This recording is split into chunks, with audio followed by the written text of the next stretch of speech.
Hello, and welcome to the Wilson Center. I'm Ambassador Philip Rieker, Chair of the Wilson Center's Global Europe Program.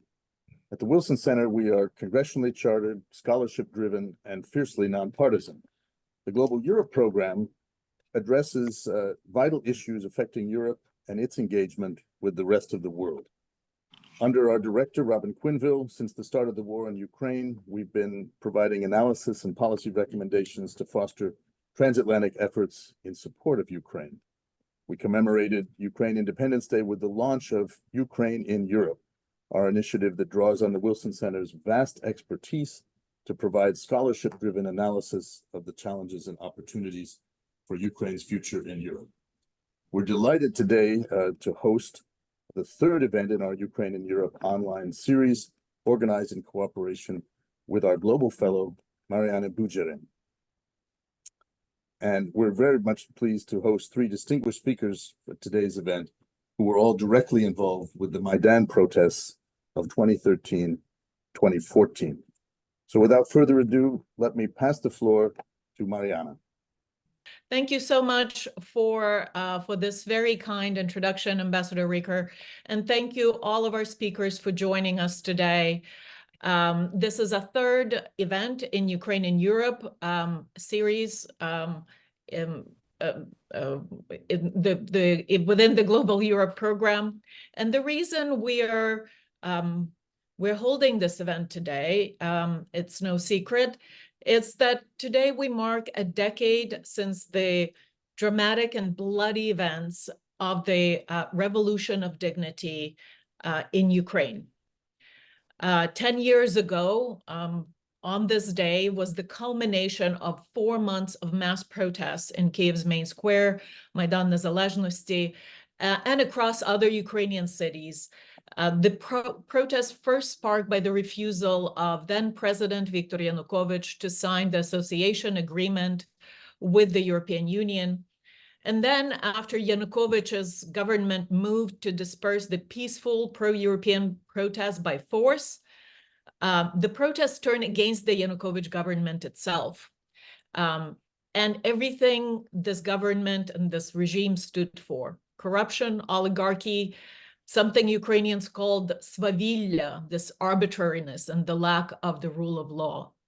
And the standoff between the protesters and the riot police authorized by President Yanukovych came to a head exactly 10 years ago on these days, February 18th to February 20th, when the riot police received the order to move in and clean up the Maidan. In these days, more than 100 protesters were killed, and also 13 police. About 1,000 protesters were also wounded. We honor the fallen protesters today as the Heavenly Hundred, Nebesna Sotnya. Many of those people were picked off by snipers positioned on the rooftops of the buildings. After this bloodshed, Yanukovych fled to Russia, and Ukraine began reconstituting its government and preparing for new elections. At this critical time, Russia moved in to take over the Ukrainian peninsula of Crimea and ferment the war in eastern Ukraine. So the battle for the Maidan was superseded by the battle for Ukraine. And today, we mark not only 10 years of the bloody shootings on the Maidan, but also 10 years from the start of Russia's aggression against Ukraine. And just before the beginning of the seminar, we were reflecting with Ambassador Rieker that these seem to be also particularly dark times. The news that we're hearing are not encouraging. The bill for to support Ukraine, military aid to Ukraine, is stuck in the House of Representatives in the United States. But Ukrainian troops lacking ammunition and air cover just withdrew from the town of Avdiivka. Russia's opposition leader, one of the few that has been jailed by Putin's regime, has been killed, Alexei Navalny, in prison. And so it seems to me that all of these events are connected, right? And many of them are traced to these dramatic events at the Maidan 10 years ago. And so to reflect on the meaning of the Maidan, on the political society, security stakes that and consequences of the revolution of dignity staged by the Ukrainian people, with me today are the direct participants of these events and people who not only witnessed but shaped the revolution and what happened after. I will briefly introduce them. You can read their full bios online, but it is my great pleasure to welcome Mr. Arseniy Yatsenyuk. He had served as Ukraine's prime minister in 2014, 2016. And in this role, Mr. Yatsenyuk and his government steered Ukraine through this very challenging period following the Revolution of Dignity, tackling many challenges to stabilize Ukraine's economy, initiate reforms, and most importantly, repel Russian aggression. Previously, Mr. Yatsenyuk served as Ukraine's Minister of Economy and Minister of Foreign Affairs. And in 2007, he was elected to the Ukrainian parliament, the Verkhovna Rada, was briefly a speaker in 2007, 2008. And during the Revolution of Dignity, he was one of the leaders of the united opposition to the party of power, the party of President Yanukovych. Since 2014, Mr. Yatsenyuk has been the leader of the Narodny Front, the People's Front political party, and it's the second largest political faction in the Ukrainian parliament. He's also the founder of Open Ukraine Foundation and the chairman of the Kiev Security Forum. With us today is also Mrs. Lesia Vasilenko. She is a member of the Ukrainian parliament, elected in 2019. She's a member of Holos Party. It's a liberal democratic force that promotes European integration. Ms. Vasilenko is a member of the Parliamentary Committee for the Environment, where she chairs the subcommittee on climate change. And she also took part directly in the Revolution of Dignity and shortly thereafter founded a veterans' rights NGO, Legal 100.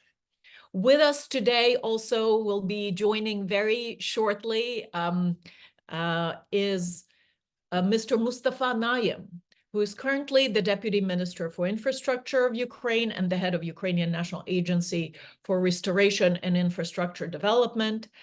In 2014-2019, Mr. Naim served as a member of the Ukrainian Parliament and was instrumental in many reforms, including the institution of Ukraine's patrol police. Prior to 2014, Mr. Naim was a journalist and political commentator, and it was he who famously wrote a post on his Facebook page on November 20th, 2013, to call for action, to call for protesters, for people to come out on the Maidan in response to President Yanukovych's refusal to sign the association agreement with the European Union. I will first turn my question to Mr. Arseniy Yatsenyuk. Mr. Yatsenyuk, you were part of the political establishment of the opposition party at the time. You know, I was in Ukraine in 2013 in the early part of it, and I remember sort of getting this feeling that there might not be another Maidan, that the political environment was so disillusioned with what was perceived as a failure of the previous revolution, of the Orange Revolution, that there might not be another wave of political protests. Could you lay out for us the political context in which this revolution took place? How did it start? Did it surprise you as someone who has been a direct participant of these political events? Please. Well, thank you, Dr. Budjeryn, and I truly appreciate both your support and the decision of the Wilson Center and Ambassador Ricker that you decided to host this kind of event. So today we commemorate those who lost their life defending Ukraine 10 years ago. So we call them Heavenly 100. Let me pay tribute to those who lost their lives 10 years ago. And we mourn and we pray for those who are losing and right now their lives, men and women in the uniform defending Ukrainian sovereignty and independence. So the question you asked is just straight to the point. What was really happening 10 years ago? And I'll try to explain the root causes of this revolution to your audience. Because one can say that, look, it's too far from the United States. We are distant relatives with the United States. So what was really at stake? First, you mentioned the revolution of 2004, because addressing the audience, let me remind you that we had a number of revolutions in Ukraine. In 2004, then President, so-called President Yanukovych, at that time he was the prime minister. It was a hand-picked president and prime minister by war criminal Putin. Together with Russians, they tried to rig the elections. And in 2004, Ukrainian people started a protest to defend free and fair elections. In the end, Putin tried to congratulate Yanukovych 3 times as president-elect. But in the end, Ukrainian people defended free and fair elections, and pro-Western President Yushchenko took the office of the president and took the oath of the office. One can say that Ukrainian people were frustrated with the outcomes of this revolution. I completely and strongly disagree with this kind of statement, because the revolution of 2004 paved the way for independent Ukraine and actually paved the way for the revolution of 2014. Putin masterminded his plan how to take over Ukraine in 2004 when he realized that he cannot absorb Ukraine, when he realized that he can't reestablish the Soviet Union on a fast track. In 2014, what impressed me as a politician, were the politicians were ready to this kind of revolution? Frankly speaking, no. But whether we anticipated that Ukrainian people would defend its sovereign rights, its liberties and freedoms? Absolutely. And what happened? There is a key difference, for example, between Ukraine, Russia, and Belarus in terms of Ukraine's ability to defend its liberty and freedom. Ukrainian political class in 2012 managed to secure a position in the parliament. We started a rally against Yanukovych in 2011, just after Yanukovych imprisoned the former Prime Minister Tymoshenko. And the key difference between Ukraine and, for example, Belarus protests or protests in Russia at Bolotny Square is that we had united opposition in the Ukrainian House. And there was a tremendous unity between the civil society and the political class. On the one hand, we as an opposition had an ability to pass in a constitutional manner the decision that were needed in order to reshuffle the government and in order actually to put Ukraine back on track in terms of EU integration and NATO integration. After Yanukovych fled the country, so with the due process completely in line with the Ukrainian constitution, we established a new government, and we appointed a new government, we appointed a new acting president, and Ukrainian people and Ukrainian government managed to hold free and fair elections. Look at the interview. I won't call it as an it has, frankly speaking, nothing to do with the journalism or interview between commentator Tucker Carlson, because it's far from journalism, and war criminal Putin. He mentioned Ukrainian so-called coup a number of times. This is a huge trauma for Putin. And he is lying it is a bare-faced lie when he is saying about any kind of coup. Let me remind you that all the decisions that have been passed in the Ukrainian parliament, they had been passed with the constitutional majority. So this war criminal, this bastard, is lying because he is telling about some kind of agreements that were signed between the opposition and the government, and were co-sponsored actually by a number of European foreign ministers, German, French, and Polish European foreign minister. That's true. But he missed to tell the truth, that there was a special envoy sent by Putin. His name was Lukin. He was the High Commissioner on Human Rights. And then, unexpectedly, Putin deliberately withdrew him. And I will tell you the reason why.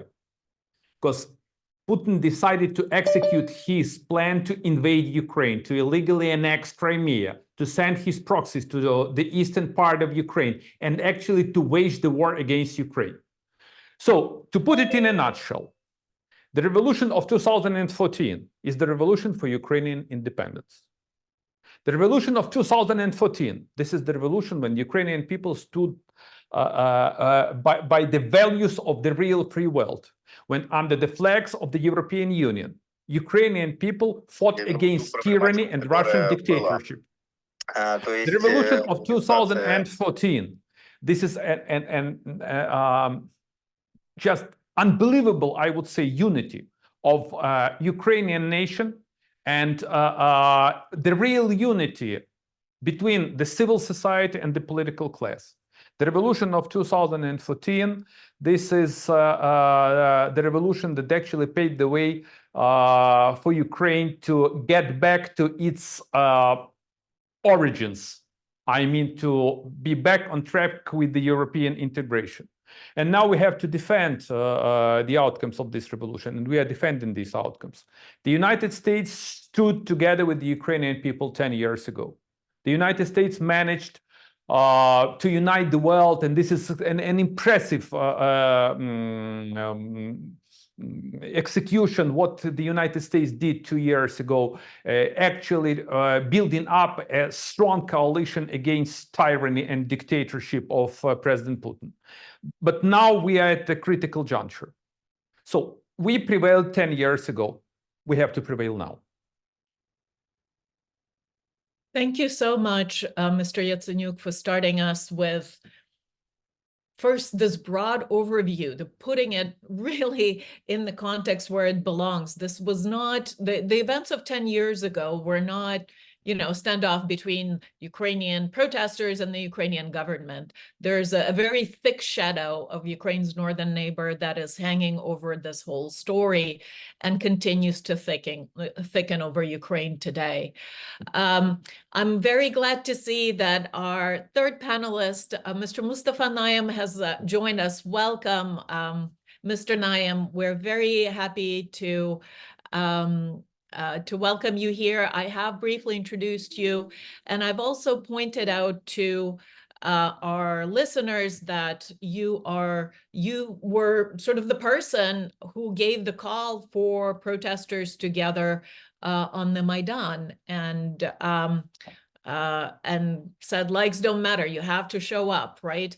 Mr. Yatsenyuk has laid out for us the kind of the larger political context in which the protests started. You were a journalist and a political commentator at the time. Could you also set us up with the context for this revolution? Did it surprise you? Did it what from your standpoint, what was the stake on the Maidan in 2013, 2014? Thank you very much. Thank you, first of all, for having me. And I'm very glad to see many people who I haven't seen for 3 or 4 years. And I've seen Yatsenyuk this day. I think it's, for me, it's warm seeing, because I actually the last 4 years, I think we haven't met. When I totally agree with what said my colleague, Arseniy Petrovich, but what I want to say to fix and to correct what you said from the start. The revolution of dignity, and for many people, is the same, some event which happened 10 years. But for this moment, and returning back and remembering what happened last years, and knowing history of Ukraine, we can say that it is not something which happened only 1 year. This is the consequence of hundreds of years of fight of Ukrainian people for independence. And just it is very maybe difficult to understand for people outside, but our generation and those people who are living in Ukraine now, we are living the longest period of unbreakable independence of our country for all our history. And so 30 years in a row, our country never were independent with statehood, with the currency, with army, and actually every day waking up and fighting, we are beating some record in history. So and for us, it's obvious now today, coming back what happened in 2013, that it was not only just protest. Of course, that moment we was maybe a little bit naive, maybe not so mature to understand what's happening. But now we understand, and we can say very openly that those people who died on Maidan, those who were first victims of Russian Federation. And it's not something that I'm just now exaggerating now. Just remember that days, all our leadership, I mean, president, prime minister, all ministers, head of secret service, head of all our the tax administration and custom administration, national bank, all those people left. They fled, and they fled not to European Union, trying to protect their right. They fled to Russian Federation.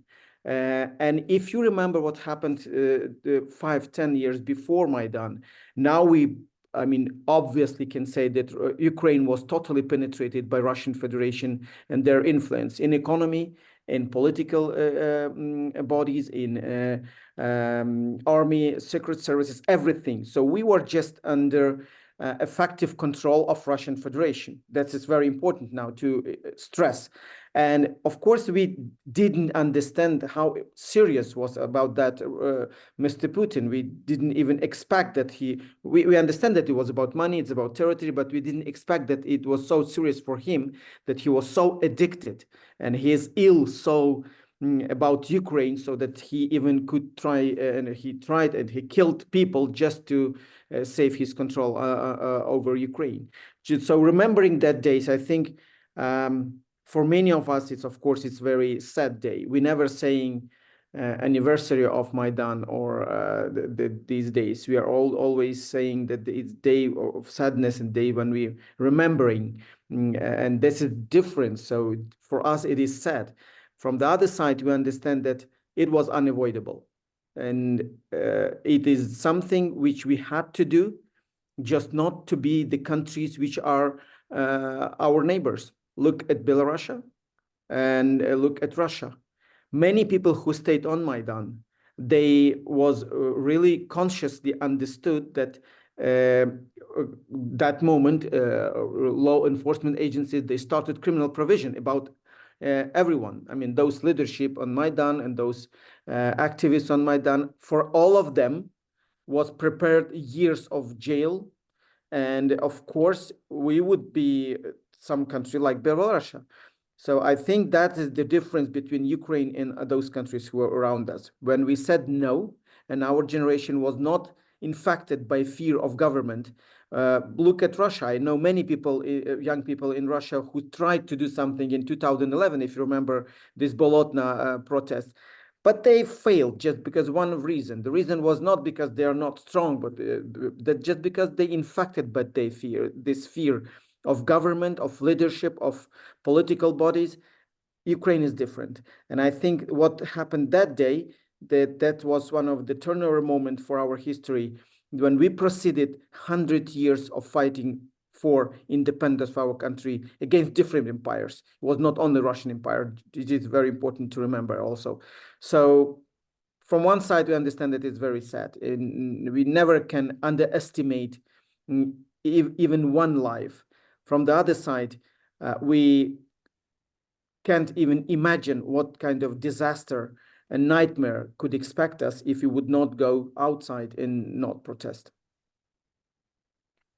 Thank you so much, Mr. Naim, and thank you for impressing upon us that this is a day of mourning for many Ukrainians, but also it is a day pride, a pride in the force of resistance and in perseverance and in resolve, right? For many Ukrainians. I would remind our esteemed audience that you can post questions in your question and answer box where as you are watching this online.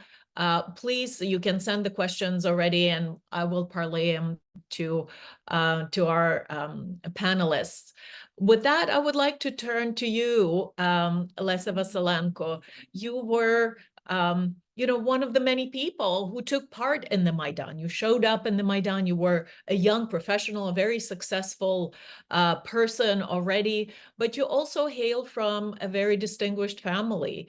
Your father, Volodymyr Vasylenko, was one of the drafters of Ukraine's Declaration of Sovereignty that became a foundational document for Ukraine's statehood. You carry that torch now. What did these events mean for you and for your generation of Ukrainians as the events of 2014 unfolded? Thank you, Mariana, Ambassador Riker, and to the Wilson Center for organizing this event. I think it's very important for Ukrainians in Ukraine and globally to unite and to remember our very recent history, which is still developing, which is still unrolling right now before our eyes, because those events of 2013, 2014, they were the grounds for the path that Ukraine is still walking today. And we are very hopeful here in Ukraine that that path will be to definite victory. So as my colleagues said, Mr. Yatsenyuk and Mr. Mustafa, we are in a period of days of mourning. It's not even commemorations, it's not even celebrations of any kind of special date. It's days of mourning for the Heaven Be 100, days of mourning for all those heroes who have fallen afterwards in the war that went right after, which started with the annexation of the Crimea, and then which moved on with Russian occupation of Donetsk, Luhansk regions, and then which escalated to full-fledged aggression of 2022. And I would like to stress and re-stress many times that the events of 2022 are merely a continuation of the 2014 aggression. So when we are talking on February 24th about Russia's escalation, it's only an escalation of the aggression that was happening, and we're in a decade of Russia's aggression, open aggression against Ukraine.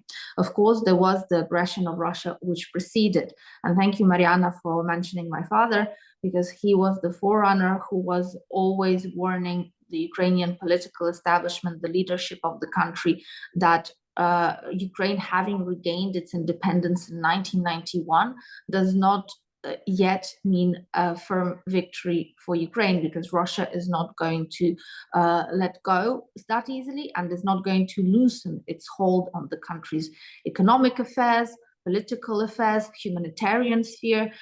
Humanitarian sphere is an especially important segment. This is when we're talking about education. This is when we're talking about culture, book publishing, paper publishing. All of that for the longest time, even after Ukraine regained its independence, was done in the Russian language. And language, of course, itself played a very important part, which allowed for the Russian fifth column, which was mentioned by the previous speakers, to operate successfully in Ukraine, to penetrate absolutely all segments, all spheres of the Ukrainian life, and to actually install a regime run by President Yanukovych, which essentially was a puppet regime directed and managed from Moscow, from the Kremlin, as the Ukrainians soon found out. So the changes which were happening in Ukraine society were happening very slowly and under Russia's watchful eye and complete control.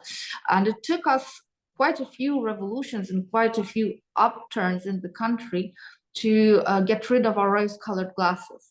And to be fair, I think that even the 2014 Revolution of Dignity didn't do that taking off of the rose-colored glasses completely. It really took the 2022 complete escalation into full-fledged war for the Ukrainian people to really unite and to get rid of any affiliations with Russia whatsoever. It's a process. It's a process because if you think about it, how many years, how many centuries Russia had a hold on Ukraine, walking out of such a relationship is not going to happen overnight. And anyone who was hopeful for that would be disillusioned and foolish. So Ukraine is walking that process. And you asked me how it felt back in 2014. And again, I'm grateful for you for having this conversation, because it's important to go back to that place where each one of us was. At that time, yes, I was working in the private sector, very much hopeful that everything that my father was warning us about wasn't really true, and that we can live as peaceful nations, coexist as normal neighbors, do transactions in the energy sector. I was working as a lawyer in energy law, and the agricultural sector, commercial law, and so on, without any consequences, political consequences especially. But this, of course, turned out not to be true. And in 2013, my story was that I was a new mom. I just had my firstborn son, born in end of October, just 2 weeks before the protests started gathering on the Maidan. And actually, my revolution of dignity was in between breastfeeding shifts. So I would breastfeed, go out in the night because I live very close to the Maidan, go out in the night because there were less people in the Maidan, come back, breastfeed again, come back for a second shift, and then come back closer to 5, 6 in the morning, and go to bed and take care of the baby. So this is how my family contributed. And actually, the funny thing is that it's a whole generation of Ukrainians that grew up on the Maidan and that grew up with the Maidan in their blood. So my son, who is 10 years old now, when the escalation started in 2022 and I had to evacuate my children, and I had to give him reason why suddenly I'm moving him across the border and myself I'm staying in the country. And I said to him, because there's a war, and I'm afraid for your life. And he said to me, Mom, from the day I was born, practically, there was a war. I was born into a war, and so were both of my sisters. So this made me realize that actually that generation of Ukrainians who are growing up now and who are being born post-Maidan or in the Maidan period, they are the generation of Ukrainians that know no other relationship with Russia, that know exactly what Russia is, that no longer have and will never have those rose-colored glasses, hopeful eyes that we have, and my generation and the generation of the speakers during these panels had. This is a new generation which will be building a whole new different relationship with Russia, knowing exactly who they are, what they are, and how we must act to remain an independent, strong democracy that Ukraine is today.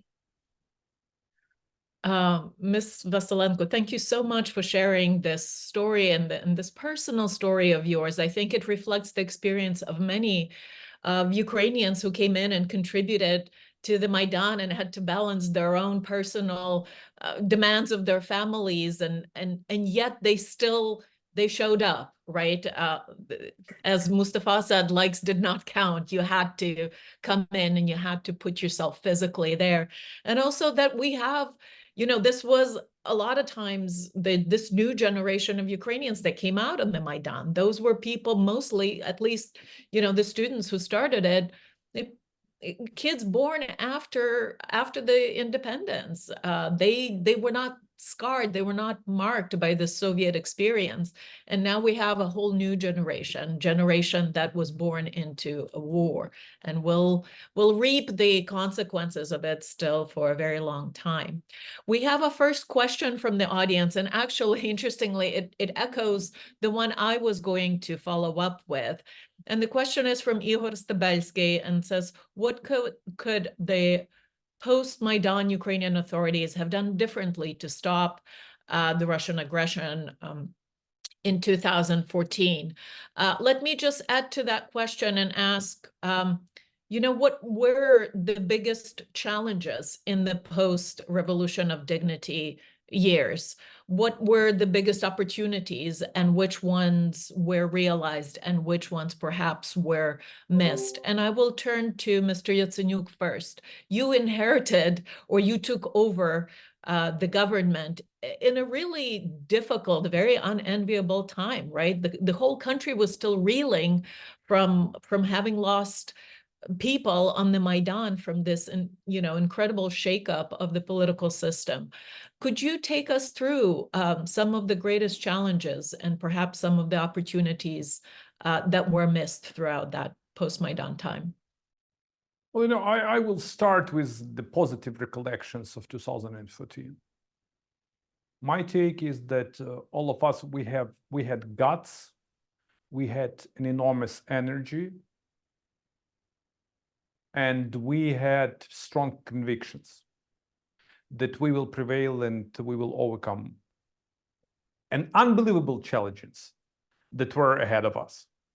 Just to explain to your audience what was at stake. For example, I, as a prime minister, the day I was sworn in as a prime minister, the Crimea was already occupied, because I was sworn in on the 27th of February, but Putin minted his medal for the occupation of Crimea on the 20th of February. In the state coffers, could you imagine how much cash we had in the state coffers? No one guess. Okay, I will tell you. $10,000 for the entire country. Could you imagine that there was no military at all? There was a confidential report, top secret at that time report, when I asked the general military staff, how much military, what is the number of combat-ready military we have? And I got the reply, 5,000 combat-ready forces for the entire country. There was no regional governments, there was no police. At that time, it was a Soviet-style militia. So what we actually controlled, I, as a prime minister, I controlled just the office of the prime minister, period. And we had members of the house that were represented in the house, and actually we worked 24/7. On the other hand, we had unbelievably high, I would dub it as like this, expectations of the Ukrainian people. And well, that's normal, because people expected that the day the new government is to sworn in, everything is to change, just in a snapshot. That's not it happens in this world. So it's a hard toil to get things done. Simultaneously, what was happening in the world? Frankly speaking, I had to travel all over the world and to convince my European friends and American friends that, look, this green man has nothing to do with the green man. The green men that were deployed in Crimea, in eastern Ukraine, is the regular forces of the Russian military. Russian propaganda was so strong that a number of EU politicians and even in the United States were still deliberating an idea that, look, this is some kind of civil, maybe it's some kind of civil protest or civil movement in Crimea or in the eastern part of Ukraine.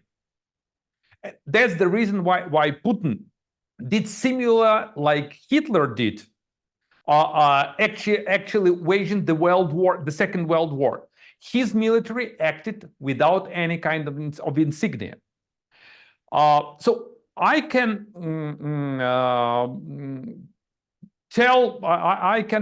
unfold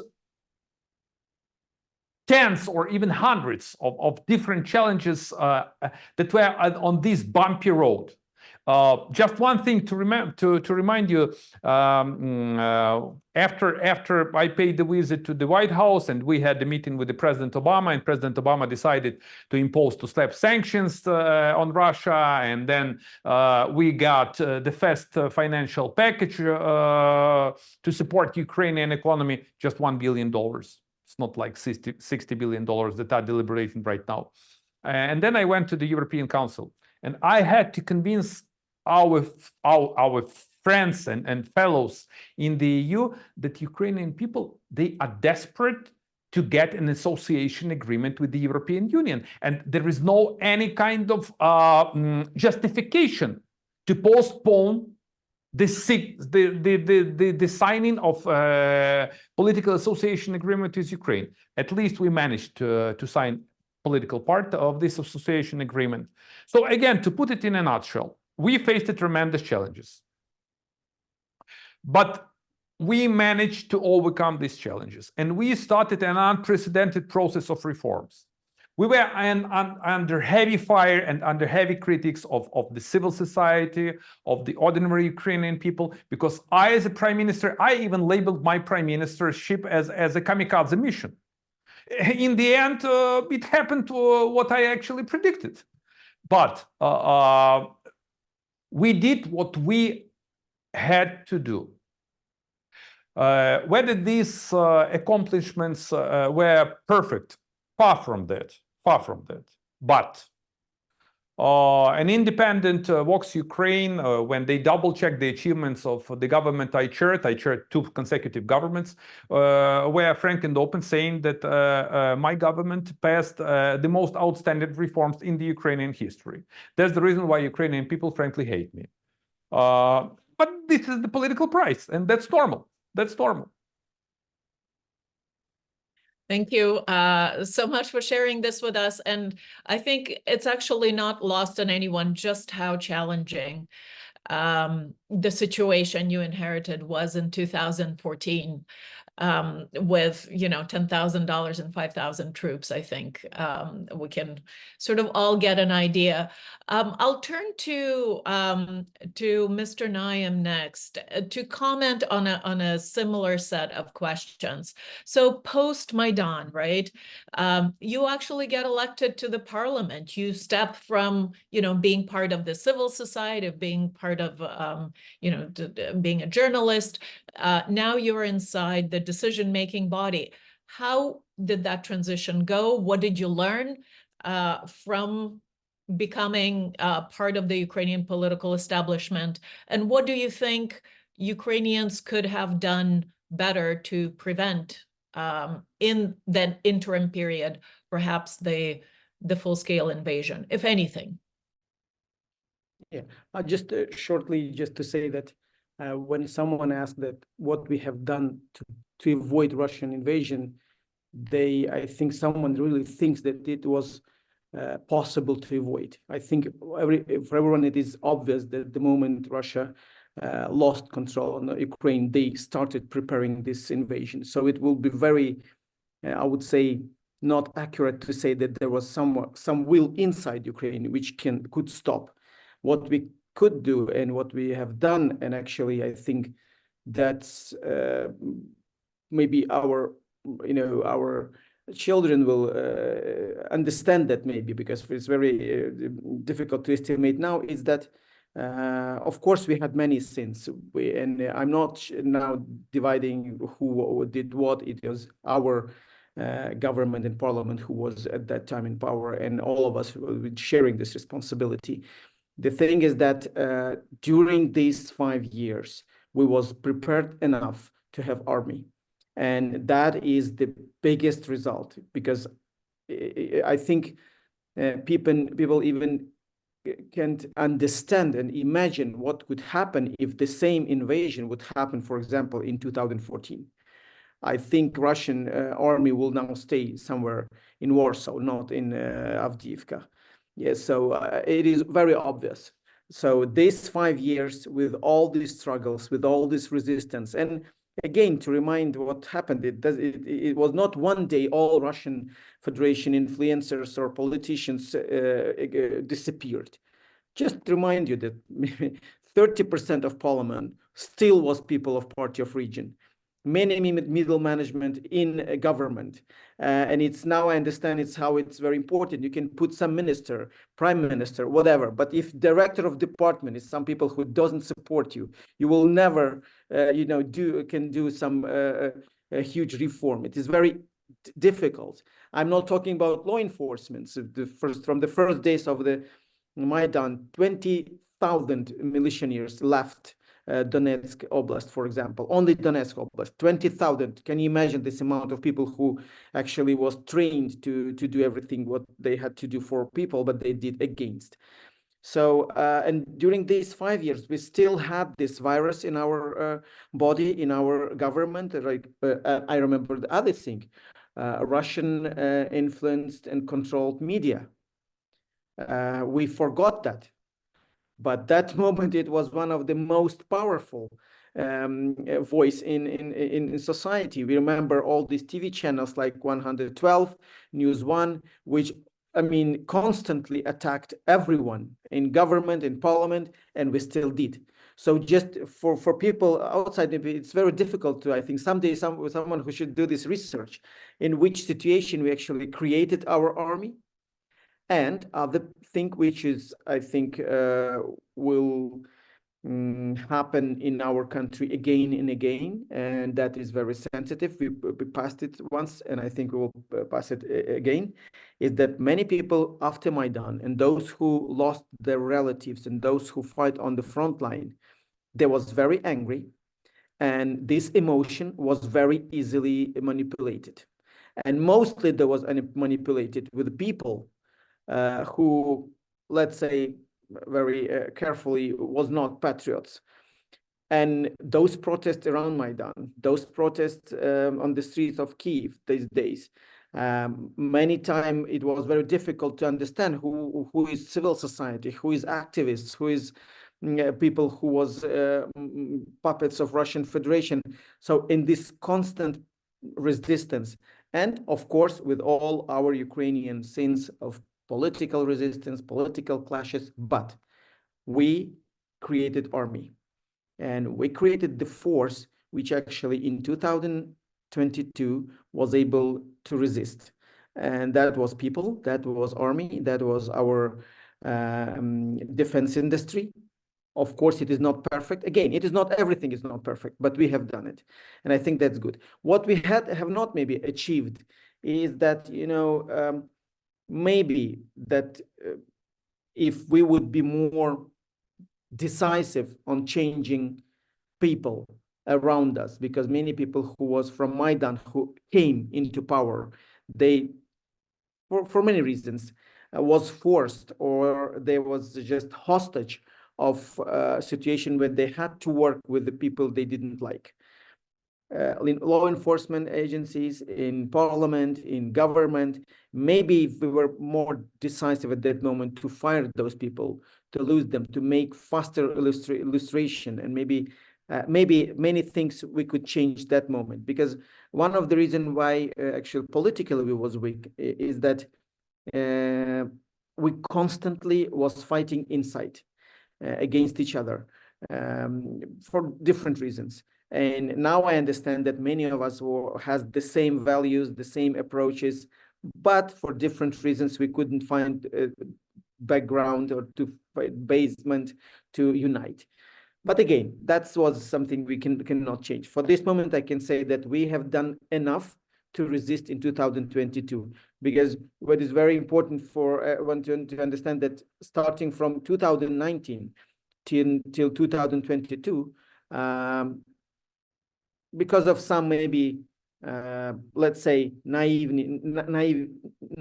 or maybe not enough maturity of those people who came into power in 2019, which is natural because many of them, they didn't have experience of political work and political life or governance. But those 3 years, government did not enough to develop army. And many things which we had in 2022 actually was created and born before 2019 and during post-Maidan government. Thank you so much, Mr. Naim, for putting this into perspective. And, let's be honest, politics is a way to manage disagreements, right? We cannot all agree. This is the nature of things, right? This is why we need governments and politics. And I think this is a great testament to Ukraine's political system, that it managed with great cost to maintain that open space for deliberative politics. Right? That space no longer exists in Russia. That space no longer exists in Belarus. And, it's getting smaller and smaller in some of the other places in the region. Lesa Vasylenko, let me turn to you now and ask you, we have discussed here, and Mustafa mentioned the role of the civil society, right? This very strong force in Ukrainian public sphere, right?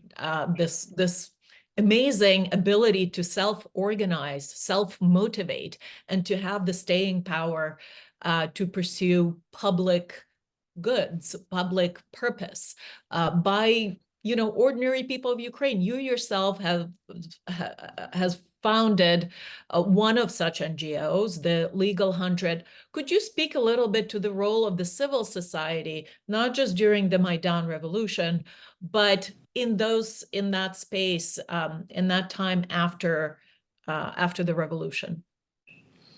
Yeah, thank you, Mariana. Actually, I think that civil society is playing such a crucial role to this day in Ukraine.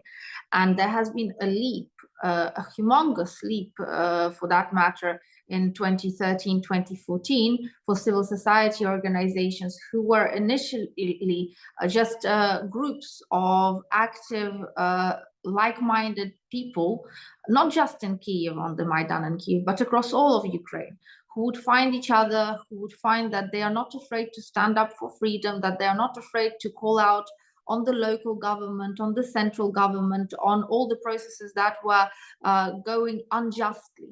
I think the key word here is justice and fairness of the process. And this is what the lack of caused a response from the civil society in Ukraine. And so these groups of activists started forming. Then there were volunteer groups, because when the government and the state machine pushed against its own people, when there were the shootings on the Maidan in Kyiv, when there were the attempts to beat up the Maidans and successful ones in Donetsk and in other cities across Ukraine, the people pushed back. And when the simple people who stood up against the justice were wounded, the volunteer groups started forming.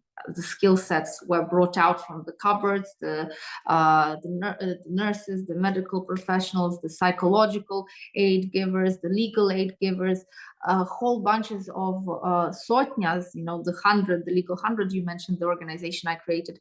It's from an ancient Ukrainian military unit, the Cossack Sotnya.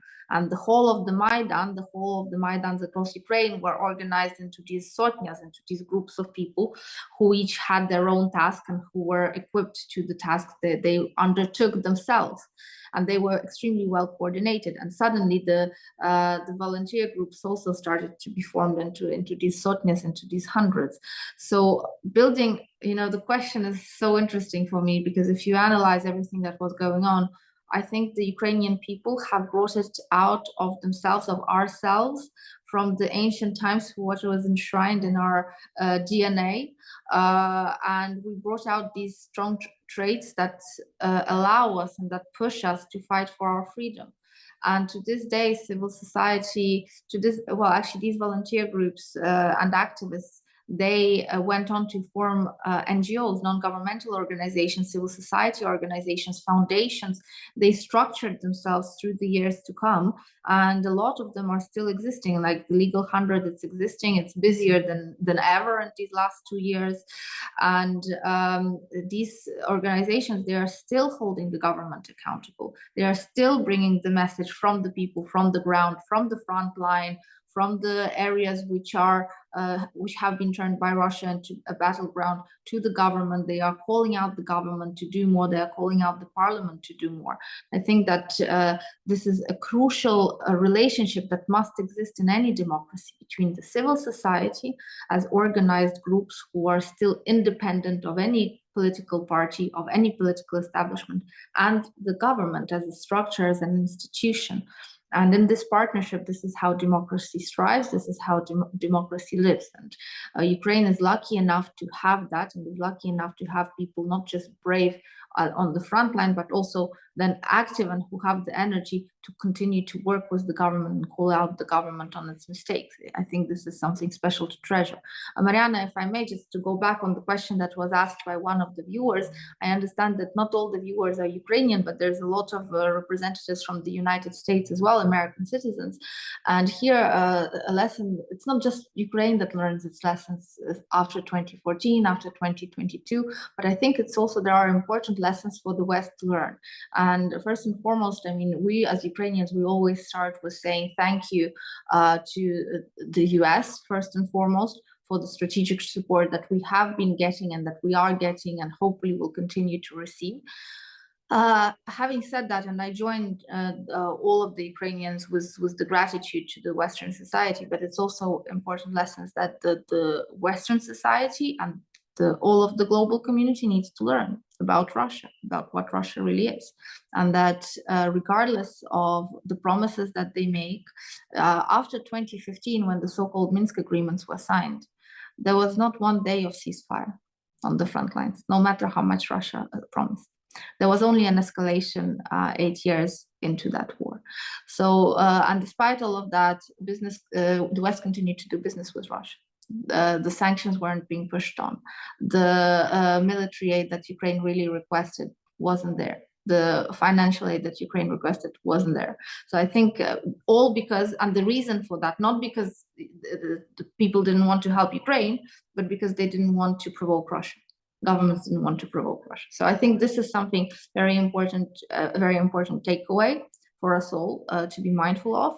And second point on that is that it's not just about the West, it's also about the so-called global South, countries in Asia, Africa, Middle East, South America, who these days are willing to do transactions with Russia, are willing to accept military aid from Russia, who are basically falling into the same trap that Ukraine has fallen itself in. I think these are lessons from Ukraine that need to be brought out into the light, that need to be talked about in on different platforms and with different political groups, not just again in the Western countries, but across the globe in general. And there's a lot to learn. There's a lot to learn not to repeat the mistakes and not to fall into the traps that we ourselves are trying desperately to get out of right now. Ms. Vasylenko, thank you so much. I think this is a very important point, that there's a lot to learn, not just for Ukrainians who are trying to defend their country and reform their society and their politics under very difficult circumstances, but also for the rest of the world, right? That has traditionally, and for a variety of reasons, got into a habit of viewing the entire region through this focal point of Russia, through, if we could just fix Russia, then the rest of the region would be fine. Well, that did not pan out, right? There are some questions from the audience that I will compile together, since we're really just running out of time. There's one from Associate Professor Sumer Hasimoglu about the recent death, well, it's actual murder of Navalny, Alexei Navalny, the Russian opposition leader who has been imprisoned. And do you think, he asked, do you think this type of brutality could also be performed by Russian intelligence services in Ukraine, or I should add, perhaps in Spain, right? One of the people implicated in the pilot of the MiG helicopter was just murdered in Spain by probably the Russian security services, if I had to ask. And also a question from Catherine Valinga of Zirkova Vodka, CEO of Zirkova Vodka. She's asking about Ukrainian democratic traditions throughout the ages and how can the world sort of gain and learn about it and from it. So let me just ask you to reflect on this. This has been something that came to my mind, especially in the last few days when I was observing the reaction to the killing of Navalny. So here you have a country that has a bunch of political prisoners. One of them gets killed in a prison, a brave man, right? And there's this outcry and, kind of the narrative, all hope for Russia is lost. And we see some people coming out and laying flowers, clearly, brave people, they are being detained. But really, we know that nothing in the Russian political system will change out of this. People will lay flowers and then they will go home and some of them will get detained. The difference between what happened, in Ukraine 10 years ago, when just a bunch of nameless students got beaten up and the entire country rose up and encamped itself on the Maidan saying, we will not stand for this. What are the roots? What does that tell us about the difference between the Ukrainian political culture and the Russian political culture? How did the Russian society allow to be overtaken by this one man and can lay hopes of salvation also into just this one man who is now dead? Whereas Ukraine in its messiness and, the messy politics that we have discussed still somehow managed to preserve under really adverse circumstances the space of freedom for its citizen. And I'll go in the reverse order. Lesa, if you could just briefly, in just a few words, reflect on that. Then Mustafa and then Mr. Yatsik. Yeah, so the news of Navalny's death is it's life lost in the torture centers and prisons of Russia. So of course it's extremely sad news, and condolences to Navalny's children and wife and family. However, when the world hopes that it will be a Russian who will suddenly become the solution to Ukraine and to Russia's aggression of Ukraine, it's wrong.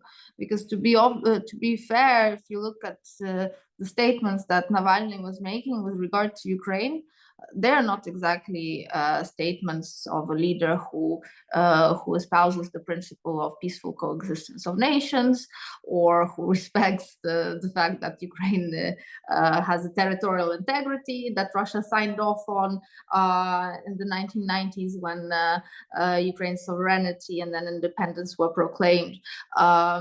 His statements really, they deserve all the criticism that can be given from an international legal point of view. So I doubt that he would have provided the solution.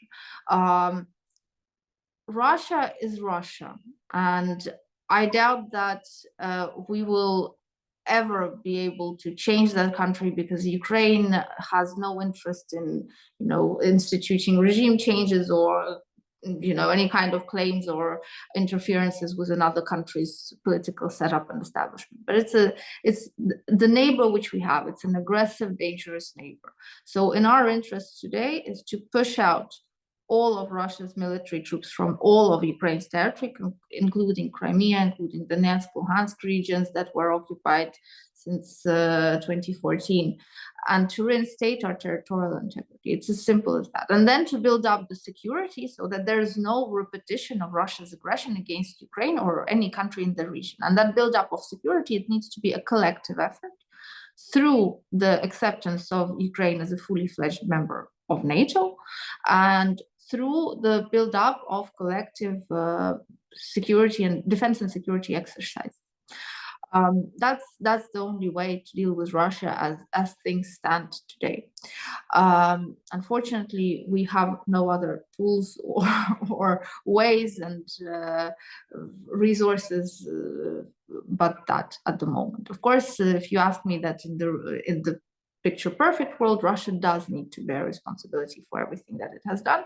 For that, the responsibility starts with an acknowledgement of the wrongs and with an apology for all the crimes, and then with reparations, restitutions, and so on. This is if we're going into the realm of international public law and the law of international responsibility of states. This is me speaking as a lawyer here.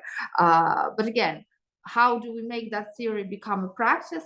It will require a huge collective international effort and political will, not just on the part of the Western countries, but on the part of players such as China, and such as the rest of the global South. We need to be aware of that. We need to be realistic, and I think the real thing to do now is just to, get rid of Russia's aggression on the Ukrainian soil and build up the security so that there is no repetition. Thank you so much, Mr. Vasilenko. Mustafa Naim, what are your reflections on the subject of, how do we survive in this neighborhood? How does Ukraine survive in this neighborhood? I think maybe I will say something not popular, but I will start from that I personally knew Navalny. I met him several times in Moscow, and actually as a journalist, I covered situation in Bolotna, then White Street protest in Belarus, and I have seen them many times in Moscow in different situations. So personally, as a human being, of course, it's very sad because we can have different relationship and different attitude to his political views, but definitely he was strong man, and definitely he was enough brave to do what he did. The other problem, the other sadness is that maybe he was one of those who can make problem for Mr. Putin, who can actually show different Russia, which doesn't mean that this Russia would be better, because all of us remember his statements about Crimea, and it is not something that we support. And definitely, as a political person, he was not friend of Ukraine. Let's be honest on that. But I think this is moment, as far as we are in Wilson Center and we have, I think, big audience. I think it is not question only to Mr. Putin and to all of us, but it's also to the Western politicians. I just remind you that before Navalny, we had Anna Politkovskaya, we had Litvinenko, we have Sergei Magnitsky, we had Boris Nemtsov, we had Georgia, we had war in Chechnya, we had occupation Russian of Crimea, occupation of Donbass, but all these events didn't make obstacle for political leaders of all over the world, United States, European Union, handshake with Mr. Putin, smiling in the pictures, supporting him, and accepting Russian money, which was laundered from the Russian citizens in capitals of European Union and United States. So this is part of our contribution to these murders. And because we actually was concerned when happened to Georgia, you remember 2008 in August, but 2 months before that, European countries said that we are not ready to accept Ukraine in NATO. And so I think this is responsibility of all of us. And of course, we cannot share what have Mr. Putin done.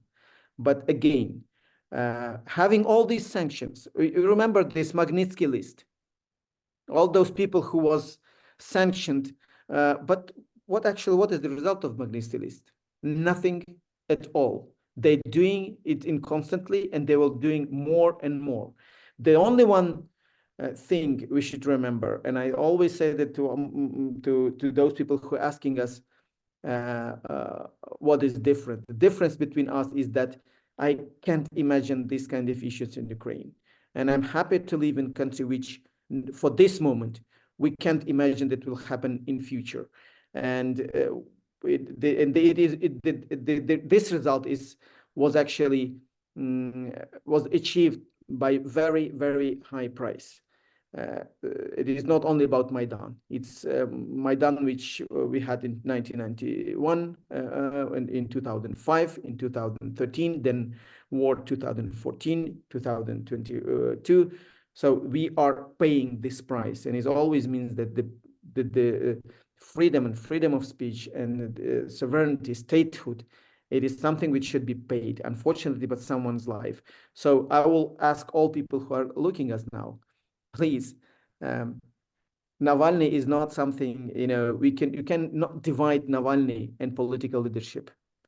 And I would be very surprised if those people who are now saying that Putin personally murdered Navalny, if in several months these people will handshake with him again.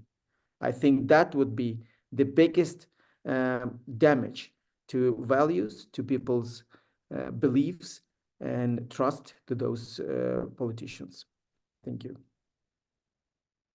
Thank you, Mustafa, also for listing other victims of the Putin regime. And let's remember that there's still over 600 political prisoners in Russia, including Vladimir Kara-Murza and Ilya Yashin, who are still, at his whim. Present, yes. Yeah. Mr. Yatsenyuk, what could the Russian civil society learn from Ukraine, and what should the Western leaders learn from this, from the price Ukrainians are willing to pay for their freedom, and the kind of price Russian society doesn't seem to be willing to pay? Well, I want to be very clear, and let me put it bluntly, and forgive me for my bluntness. I don't care what's happening with the civil society in Russia. What I care really about, I care about Ukraine. And I care about the sovereignty of my country, and whether we can manage to overcome not these difficulties, but this tragedy that is ongoing and unfolding right now on the territory of the independent country. In terms of Navalny, that's another act of political assassination committed personally by war criminal Putin. This is a brazen and outrageous political assassination. And he did it deliberately on the eve of the Munich Security Conference, in order to set up the agenda for this kind of Munich Security Conference, when 10 years ago, the exact same war criminal Putin addressed this Munich Security Conference saying that the collapse of the Soviet Union is the biggest disaster of the last century. And the world, the free world, was completely deaf listening to this war criminal. So words sometimes matter. And in this particular case, they really mattered. So in terms of Ukrainian democracy, I will tell you that Ukraine has still a very vibrant democracy. And Mustafa, he's a decent guy. And he's absolutely correct saying that, look, we could have achieved more. But the problem is that we are living in a democratic society. And the democracy, it's boring sometimes, it's difficult to cope with, but this is the way democracy works. And my message to your audience is as follows: we are fighting for the democracy. That's what President Biden said in his famous speech a few months ago. So we are fighting against totalitarian regimes and autocracy. We beg, we ask, and we urge, not just to save our souls and to listen to our American friends, the word Roger, but to save the democracy in this world, as Ukraine is at the forefront of this righteous fight. So I ask our American friends, partners, to demonstrate that the United States is the real leader of the free world, and to flagship an operation, Save the Democracy in the World. Well, thank you for leaving us with this really powerful image and this really powerful statement. We're way out of time, and let me just thank the audience for their attention and for interesting questions, but also especially to our participants, our esteemed participants, for taking the time out of their busy schedule. And on this day, on this rather, this really important and sad, as Mustafa said, and kind of significant day, join us in this discussion. Thank you so much. Thank you all for your attention. And with this, I wish you all a peaceful and prosperous day. Thank you.